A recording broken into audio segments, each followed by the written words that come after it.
Jacob, we know, is known to be a deceiver, a conniving liar, whose life I think a lot of us will not emulate. But nonetheless, as we go along throughout his story, we see him developing into that person, into that man that God wants him to be. And today that is what we're going to talk about. We've learned of Jacob getting the birthright of his brother. And how did that turn out? His father still never considered him as the eldest. So his father's attention was never at him. He also cheated his father to give him the blessings due Esau, his brother. But still, that ended in a bad situation that got him now running for his life. Because Esau hated him so much that he plotted to kill him. And today, we will be able to remember that in spite of that messy life that Jacob had turned, if you were here last Sunday, you would understand how messy of a life Jacob has been having. He was sent to Haran, and when he went to Haran, he met the love of his life, but he still never got it. Event after event would show us a messy life turning for Jacob. But in spite of that, in chapter 28, if you will go back to that and read it because it's a very beautiful story, this is what God promised him to have. He said, I am with you. I will watch over you. This was before he went to Haran. Obeying his parents that he needed to go there to find himself a wife, God promises him, I think, one of the most beautiful promise anyone could ever receive. And that is, God will be with him. God will watch over him. God will bring him back home. And he said, I will not leave you. I will not leave you until when? Until my promise to you is fulfilled. But we all know that Jacob never lived a life of promise. He still did not consider God's promise in his life, pretty much like us. All of us are children of promise. And yet, we live our lives the way we want to. And that was what Jacob was doing. He was living his life in the way that he wanted to. It was self-serving, it was scheming, it was always all of selfish motives. And today, we are going to see that turn around. After 14 years of service, after living 14 years without God in his life, after living 14 years messy, he was doing everything on his own. Jacob was willing to give God a try. Sige nga, let me see if God's promises then were true. Let me see what he's going to do to me today. I have entitled our conversation, A Tale of Two Con Artists. Jacob has been conning and cheating and conniving every step of his life. And he meets no one better than the greatest con artist of all time, and that's Laban. And what do you think would happen? This is not an action movie, but this is a beautiful story of transformation. It's a beautiful story of how one moves towards God and the rewards that comes with it. The benefit that comes when you start trusting and believing in God. And through Jacob's journey, this is the truth that he realizes, that God can bless regardless of our mess. Jacob was living a life so messy that he thought he always needed to do things on his own, without God in his life, without regards of the promises that God gave him. He was considering his life to be self-sufficient and self-sustained. That through his journey, he then realizes and knows, God can bless regardless of our mess. And what is that? Jacob's story is a story of grace. That in spite of us not being worthy, God still chooses to bless us and saves us and gives us all the benefits and blessings. Not because we are good, not because even we are worthy, but simply because God is faithful. So today, I hope that at the end of this conversation, you will agree with me that this is exactly the lesson that Jacob understood. From a life of self-dependence, Jacob transforms into a life of God-dependence. It starts off after Rachel gives birth to Joseph. We all know that Rachel was the love of his life, and Joseph is now born. And after that, he goes to Laban and tells him, "Send me on my way. I want to go back home." Jacob wanted to go back home after all that was God's promise to him. "I will bring you back home. I will bring you back to your homeland. And up until then, until my promise is fulfilled, I will be with you." That was God's promise. But during this time, it was not as easy as going to Skyscanner or Cebu Pacific, SQ. 3 hours and a half later, you're back in the Philippines. During that time, you needed to get a safety conduct pass from your employer or from your boss, pretty much like today for you in the Philippines. For you to be able to go out of your house, you need a pass, right? To go out of your village or go grocery shopping or go to the doctor. So he needed the same. He needed to get the permission of Laban to be able to go. You see how Jacob has moved? He said, "I have served you for so long already. This time, allow me to go back. I have worked for you. I have served you well. Now, let me go back so that I may be able to raise my family this time." Laban's answer was, "If I have found favor in your eyes, please stay." It's as if it was such a sweet request, right? But in short, ang sagot niya, no. Not because he has grown fond of Jacob. Not because he has loved Jacob to be like his very own son. That was not the reason why. The reason was this. When I looked at my crystal ball and went into and searched for the moon, the stars, and the sun, they told me that the reason why I'm so blessed now, it's not because of my business acumen, it's not because of my trickery, it's not because I'm very good, but because your God has deemed to bless me through you. You are good for my bank account.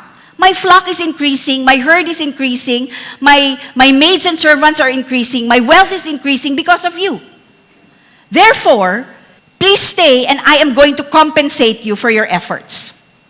And we all know that the last time that Laban offered him something, what happened? He got the wage that he wasn't expecting, right? He was tricked again by getting eldest daughter instead of the younger daughter whom she wanted. So this time, Jacob already knew, there's some trick to this again. So he said, "No, I have worked this time for so long with you. I have taken care of your livestock and all. Now, this time, let me work for my family." Growing up na our mama's boy. Laban said, trying to negotiate, he goes, "What shall I give you? Tell me, what do you want? Name your price, whatever it is." And Jacob already knew that there's some trickery going on again. This time he says, "No, don't give me anything." What? Then you're not going to leave, Jacob. That's not going to be it. But he said, "Do this one thing for me." So he wanted something to be done for him instead of giving him the money outright. And what he asks for is something very ridiculous. I'm sure you've read of this story. Let me just summarize it. He said, "Let me go through the flock and remove every spotted, speckled, striped, and colored lamb, goat, and sheep." Okay. And what are you going to do with that? So he said, "And they will be my wages." So Laban scrolls around, looks around the field, and sees one stripe, two stripe, one spotted, one speckled. He could count those that are non-whites in the field. So he said, "Sounds like a good idea.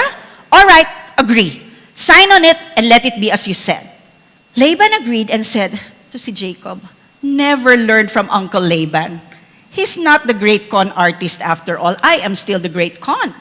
But to ensure, thinking that he was the great con artist, to ensure that Jacob really wasn't going to get anything, he removes every spotted, every speckled, every striped, every black, every brown, every blue. He removed it from his field, gave it to his sons, brought it out, and asked his sons to go 3 days away so that those non-solid colored white animals were going to be far away from his field. He was also doubting kung anong gawin ni Jacob. Jacob might do something that why is he going to ask this? He might be doing something that is going to be scheming to me again, so I will ensure I remove every non-white, because we know that basically sheep, lamb, and goats are basically white, right? Therefore, Laban, as we are also thinking, siguro nga, that's a no-brainer. Laban should have agreed. But Jacob continued to tend to the flock. He was being true to his commitment because he knew that he was now going into God's plan and testing God that, okay, Lord, this is it. We have to prove Laban wrong and you have to prove me right, that you are going to take care of me as you have promised. The next verses is so incredibly cute and funny because Jacob designs a breeding technique, a breeding program. This is what he does. Let me just summarize it for you. He gets sticks of poplar, almond, and plane trees. Okay, these sticks or these branches are generally brown. So what he does is strip off portions of it so that he will make a striped stick. Can you picture it? So it's brown, white, brown, white, brown, white. And what does he do with these sticks?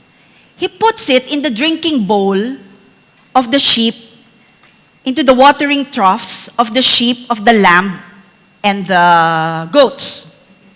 And what does he do with these sticks? He puts it in the drinking bowl of the sheep, into the watering troughs of the sheep, of the lamb, and the goats. And when the sheep, the lamb, and the goats drank there, they would mate, thus producing their offspring. And what do you think happened? Do you think they produced striped, spotted, speckled, and colored animals? Mind you, mga kapatid, they did. So we know that those sticks did not have anything to do with it. And yet, Jacob became exceedingly prosperous. In the Hebrew, in the original text, it says, prosperous, prosperous. That means he became very, very, very prosperous. That he couldn't contain anymore because he had so much flocks. He had female and male servants. He had camels and donkeys. And this is where we leave Jacob in this chapter. Jacob has become very, very rich to the wonder and anger of his father-in-law and uncle. Because here, God was proving Jacob that he can bless regardless of our mess. Jacob was being blessed in spite of the fact that he was doing all of these scheming things. It was still self-preserving. It was still self-serving. But God was proving himself true. Jacob, I have promised you I will bless you. I have promised you I will walk with you. I have promised to protect you. And that is exactly what God is doing. Does this give us an excuse to continue on sinning and to continue on messing up our life? No, not at all. Why? Because we know that Jacob still suffered the consequences of his scheming. He got his birthright, yes, but did he get his father's attention? No.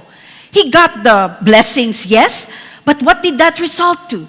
He was now running after his life because he knew Esau was after him, trying to kill him. He served 7 years just to be able to get the love of his life, but he did not get him. And we know that 7 years, they said, was beautiful years for him because he would stare at Rachel and he would just have that sheer delight in his heart.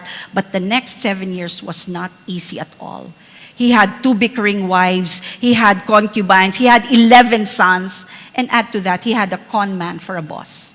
But through all those times that Jacob was living his life on his own, God continued to prosper and bless Jacob. And he can do the same for us. Because God has given us the same promise. I will never leave you nor forsake you. And so, Jacob noticed Laban's attitude changed.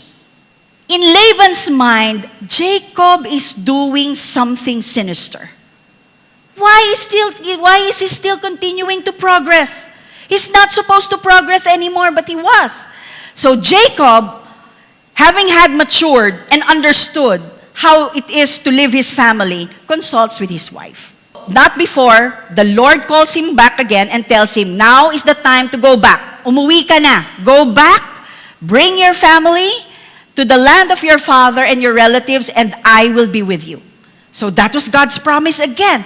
So, he reports to the wives, this is their father's attitude to me.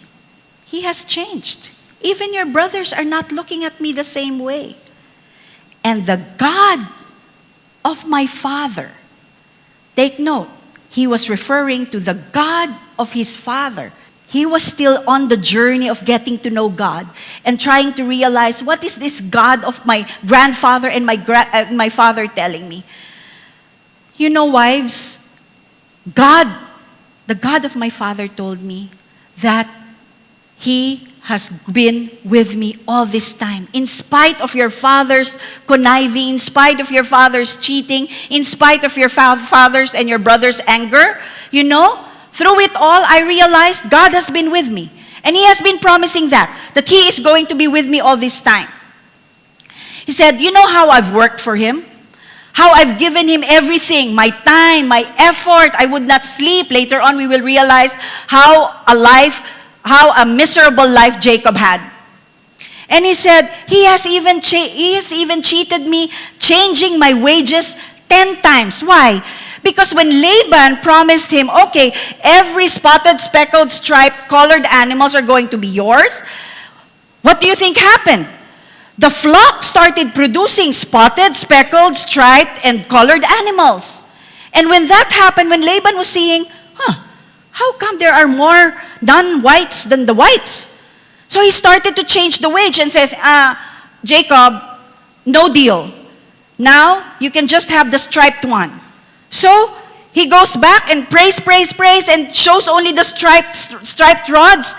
And lo and behold, the flock becomes almost all striped. God blessed him with striped animals, and he would take it again, and then Laban would get angry again and change his wage and tell him, okay, speckled na lang. And just the same, every time Laban would change his wage, God just blessed him and prospered him just the same. Was that Jacob's knowledge in animal husbandry? Was that Jacob's breeding technique in place? No. He knew that it was God all along who was blessing him and counting him worthy of all of these material blessings and wealth. However, God has not allowed him to harm me. It was not only material wealth that God was providing and blessing for Jacob, protection was also being placed. You know, a lot of times, we do not count protection as blessings. Pag ang blessing natin, walang monetary counterpart, if our blessings do not have monetary counterpart, we do not count them as blessings. But Jacob was able to see that God's protection for me is also a blessing. God has not allowed him to harm me. In spite of the fact that Laban has started to hate me, your brothers has looked differently towards me, there has been no harm that has befallen me. And God's blessing has been continually pouring out into our lives. So, Jacob relied on God, and God just kept on blessing him. Every time Jacob would step into that foreground wherein, okay, Lord, let's do this. And God would pull through. Time and time again, for as long as Jacob stood pat on God's blessings for him, on who God was for him, he just kept on receiving the blessings that was not even due him. But they were just blessings because God is faithful. And he said to his wife, you know what? God showed himself to me and told me, that we have to leave now. I have to go back to my native land. So, will you come with me? That is what Jacob asked his wives. And what blessings. The bickering wives, the wives who were always in contention, fighting among each other, agrees. They agree. So everybody said, okay, let's go. Anyway, Daddy has already practically sold us. We are not important to him. We are not precious to him. Okay, let's try what your God has to offer. Let us do what your God has told you. And I can imagine Jacob leaping for joy because once more he is blessed with the blessing of an agreement from his wives. So what did Jacob do? Tore down their tents, put everything on the camel, on their vehicles, on their 4x4, 6x6, at lahat ng cargo vehicles, put the wives, put the sons, put all the relatives, put the maids and servants. And during this time, his flock was not few. It was already a lot because he was getting richer and richer and richer. And he has placed that, and they were in for a very dangerous journey. They knew they were leaving without Laban's permission. They were leaving without Laban's blessings, and they knew how dangerous that was. Laban, with his criminal mind and all of the monetary resources, crime and money are the best of buddies. They can just sponsor and support anything just to harm Jacob. He can even prevent them from leaving. So they did it in secret. They left with all of this, and can you imagine everything in tow, and you were just walking most of the time and riding your camel? So, what happened? Rachel stole her father's household gods. Huh? So, what is that supposed to mean? I don't know what was going on in Rachel's mind. But I can just surmise that he was trying to get all bases covered. Just in case the God of Jacob did not pull through, let me try to get the God of my father. After all, Papa is rich, Papa is good, Papa has taken care of us, Papa is well, right? So let me just keep it and try and hold it back. Parang tayo, di ba? Just maybe, wala naman mawawala. Let's see nga what my horoscope tells me today. Oh, I should not wear pink. So you don't wear pink. So you pray, read your Bible, and then go, what does the horoscope tells me today? Or what does Feng Shui tells us about building my house and all? Wala namang mawawala. There's no harm in trying. I think that was what Rachel had in his mind. Let me try. Obviously, Rachel did not have that full confidence in faith in what Jacob was saying, and did not have the same full confidence in the God that Jacob was speaking about. Rachel was trying to cover all bases, but Psalm 91, the psalmist David had this to say, where is your safety? Where is your protection? Psalm 91 so beautifully states it. He said, whoever dwells in the shelter of the Most High, who is under the shadow of the Almighty, He is my refuge, my fortress, my God, my protection. He said, He is my shield, He is my rampart, He is my protection. Why? Because He is faithful. And Rachel is now in for a show of her life. He is going to see how God's protection, faithfulness, and care is going to be present and manifested in their families. Because on the third day, Laban discovers that his daughters and his grandchildren weren't there anymore. And can you imagine such fury in the face of Laban? Sinabi ko na wag sila umalis eh. I told them not to leave. I told them I was going to compensate him with what he needed and what he wanted. So, he puts up his camel, everybody, the whole gang, the whole clan, his whole family, starts on a mission trip to be able to catch Jacob, his daughters, and his family. And what happened after that? 7 days later, they get caught. Because can you imagine how big a herd of people and animals Jacob was leading? And Laban only had a few people and maybe a faster camel. So they catch up after them, but not before this. God came to Laban, the Aramean, in a dream the night before they got caught. And in that dream, sabi ni God kay Laban, do not say anything to him, whether good or bad, nothing. You're not going to talk to Jacob. So, takot naman siguro si Laban. Because he has never had an encounter with the real God, with the true God. So after that dream, when con artist and con artist face off, what did Laban tell Jacob? What have you done? Why did you deceive me? I can imagine the great deceiver being deceived was not a very comfortable feeling. Therefore, con man against con man, con artist against con artist, Laban was fuming mad.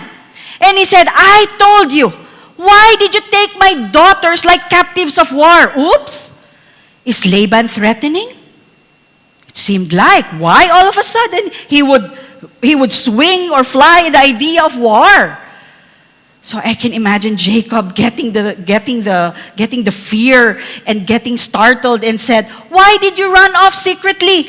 I would have gotten the bombo radyo, I would have gotten the bands and the lyres and the timbrels and the harps and send you off. I would have even rolled a red carpet so that you will have a proper exit, so that I can bless my daughters and say goodbye to my grandchildren. Would you have believed Laban? No, that wasn't part of his plan, I don't think. His real plan was this: I have the power to harm you.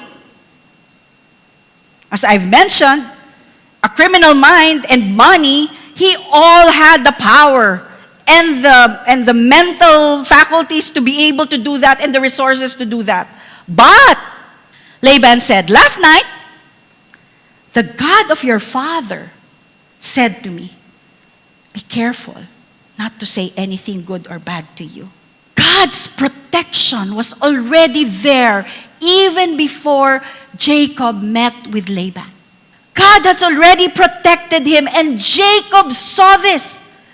Jacob knew that God is blessing me once more with his protection. There is no harm that is going to befall me because God has already shown himself to Laban the Aramean. That means he was a non-believer.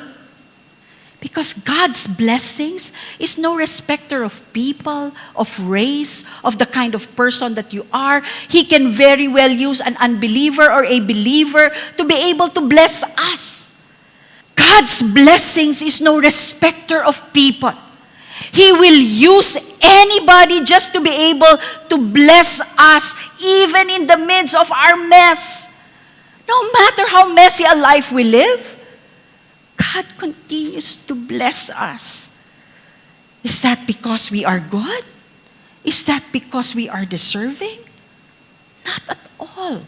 If you will look at Jacob's life, how he has lived, neglecting God in his life, he still continued to choose to be faithful to Jacob because that is exactly what he has promised.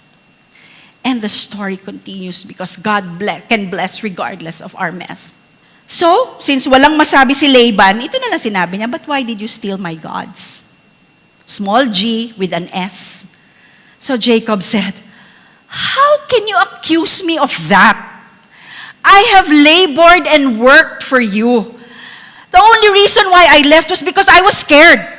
You might not let me take my wives and my flocks and everything and your grandchildren. I thought you were going to prevent us to go. But if you see your gods among here, then that person who took it will die. He didn't know that it was Rachel who got it. But had he known, do you think he would have prevented him? Remember, Jacob was still trying God. He was still not in it. He was testing, will God pull through? Is God real? Is God true? But time and again, God was proving himself true to him, right?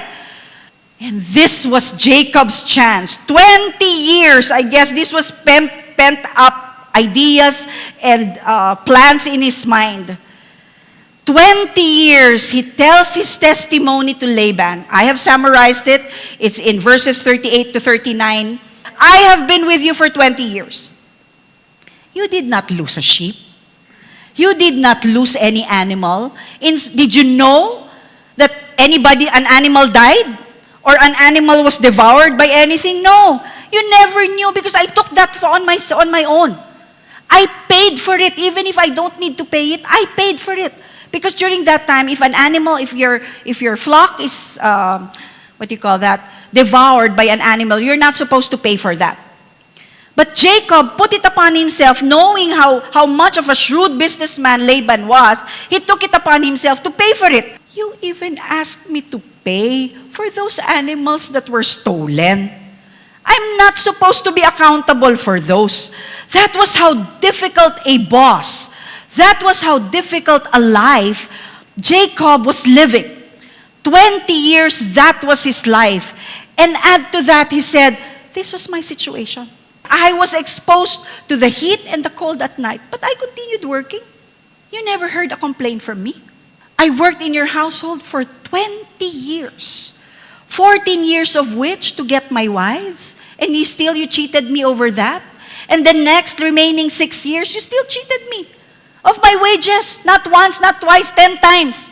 You never fell through with your promises and your deal with me. But the God of my father, the God of Abraham and the fear of Isaac had not been with me, you would have surely sent me away empty-handed. But since God was with me, He even rebuked you last night. Jacob understood that it was God who was blessing him, protecting him, and giving him all of these things in spite of the difficulty that he has been through. God remained faithful. God remained and kept on blessing him. He said, in my hardship and in my toil last night, God rebuked you. Jacob understood that God can bless regardless of our mess. He knew how it was to live a very messy life. He knew that. He has tricked, he has cheated, just to be able to serve what he wanted, what he needed, what he thought was right. But this time, as he was journeying on along his life, he is now slowly understanding that the God of my father, the God of my grandfather, and the fear of Isaac, the one who you will tremble and fear as not fear as in takot, it was fear of respect, was the God who chooses to bless me in spite of this type of life that I have chosen to live. So what do we do? Put your life in God's hands. He is faithful. When God tells you to do something, trust Him. Put your life in His hands.